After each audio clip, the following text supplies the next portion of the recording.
দেখুন, যেখানে জল জমেছে আপনারা সবাই জানেন যে গতকাল এবং আজকে, গতকাল প্রায় 100 মিলিমিটার, আজকে এখন পর্যন্ত 58 মিলিমিটার, প্রায় মানে 158 মিলিমিটারের উপর বৃষ্টি। তার আগেও বিগত দিনগুলোতে প্রচণ্ড বৃষ্টি মালদা শহরে হয়েছে এবং এই জন্য আমাদের যে নিচু এলাকা, সেই এলাকায় জল জমেছে। আপনারা জানেন নতুন এক ড্রেন করে আমরা অনেকটা সাকসেসফুল হয়েছি, কিন্তু কিছু কিছু এলাকায় এত জোরে বৃষ্টি এবং এত কন্টিনিউ বৃষ্টি হওয়ার জন্য আমরা আমাদের যে ধারণা ছিল তার থেকেও বেশি বৃষ্টিতে জল জমেছে সুভাষপল্লী, তারপরে আপনার 20 নম্বর ওয়ার্ডের কিছু জায়গায় এবং 4 নম্বর ওয়ার্ডে জল যেখানে জমতো সেখানে অনেক জায়গায় জল জমেও নি, এটাও যেমন ঠিক।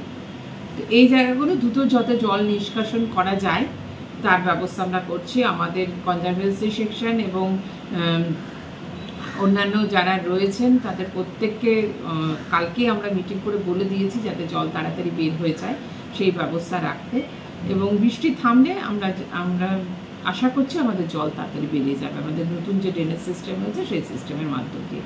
এবং 3 নম্বর 25 নম্বর এই এলাকাগুলো, অনেক এলাকা নিচু এলাকা কিন্তু উপকৃতও হয়েছে।